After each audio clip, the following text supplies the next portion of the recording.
कृष्ण भगवान की जय। अथ पुत्रदा एकादशी मातम। धर्मराज युधिष्ठिर ने पूछा, हे कृष्ण, अब आप पौष माह के व्रत के बारे में समझाइए। इस दिन कौन से देवता का पूजन होता है तथा क्या विधि है। इस पर श्री कृष्ण भगवान बोले, हे राजन, पौष शुक्ल पक्ष की एकादशी का नाम पुत्रदा है। इसका पूजन विधि से करना चाहिए। इस व्रत में नारायण भगवान की पूजा करनी चाहिए। इसके पुण्य से मनुष्य तपस्वी, विद्वान और लक्ष्मीवान होता है। इसकी मैं कथा कहता हूँ, सुनो। भद्रावती नगरी में सुकेतुमान राजा राज्य करता था। वह निपुत था। उसकी स्त्री का नाम शेव्या था। वह सदैव निपुति होने के कारण चिंतित रहती थी। इस पुत्रीन राजा के पितर रो रो कर पिंड लेते थे और सोचा करते थे, इसके बाद हमें कौन पिंड देगा। इधर राजा को भी राजा वैभव से भी संतोष नहीं होता था। इसका एकमात्र कारण पुत्रहीन होना था। वह विचार करता था कि मेरे मरने पर मुझे कौन पिंड देगा। बिना पुत्र के पितरों और देवताओं से उरण नहीं हो सकते। जिस घर में पुत्र न हो वहाँ सदैव अंधेरा ही रहता है। इसलिए मुझे पुत्र की उत्पत्ति के लिए प्रयत्न करना चाहिए। पूर्व जन्म के कर्मों के कारण ही इस जन्म में पुत्र, धन आदि मिलते हैं।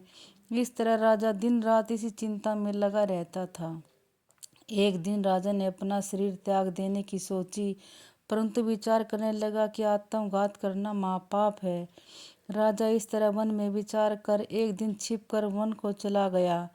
राजा घोड़े पर सवार होकर वन में पक्षियों और वृक्षों को देखकर बोला, हाथी अपने बच्चों और हथनियों के बीच में घूम रहे हैं। राजा सोच विचार में लग गया। राजा प्यास के कारण अत्यंत बेचैन होने लगा और पानी की तलाश में आगे बढ़ा। कुछ ही आगे जाने पर उसे एक सरोवर मिला। उस सरोवर के चारों तरफ मुनियों के आश्रम बने थे। उस समय राजा के दाहिने अंग फड़कने लगे। राजा मन में प्रसन्न होकर सरोवर के किनारे बैठे हुए मुनियों को देखकर घोड़े से उतरा और दंडवत करके सम्मुख बैठ गया।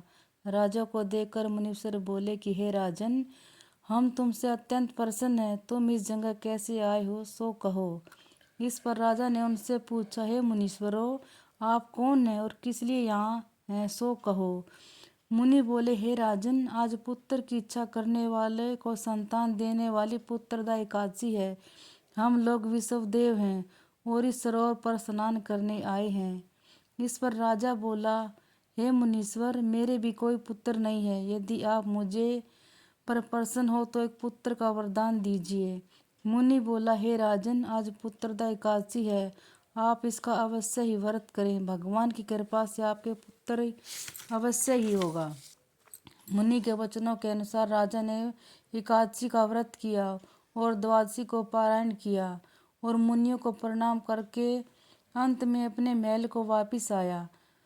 अंत में रानी ने गर्भ धारण किया और 9 माह के पश्चात उसके एक पुत्र रतन पैदा हुआ। वह राजकुमार अंत में अत्यंत वीर, धनवान, यशस्वी और प्रजापालक हुआ। श्री कृष्ण भगवान बोले कि हे राजन, पुत्र प्राप्ति के लिए पुत्रदा एकादशी का व्रत करना चाहिए। जो मनुष्य इसका मातम पढ़ते व सुनते हैं उनको स्वर्ग मिलता है। बोले कृष्ण भगवान की जय। श्रीमन नारायण नारायण नारायण भजमन नारायण नारायण नारायण। ओम नमो भगवते वासुदेवाय। ओम नमो भगवते वासुदेवाय। ओम नमो भगवते वासुदेवाय।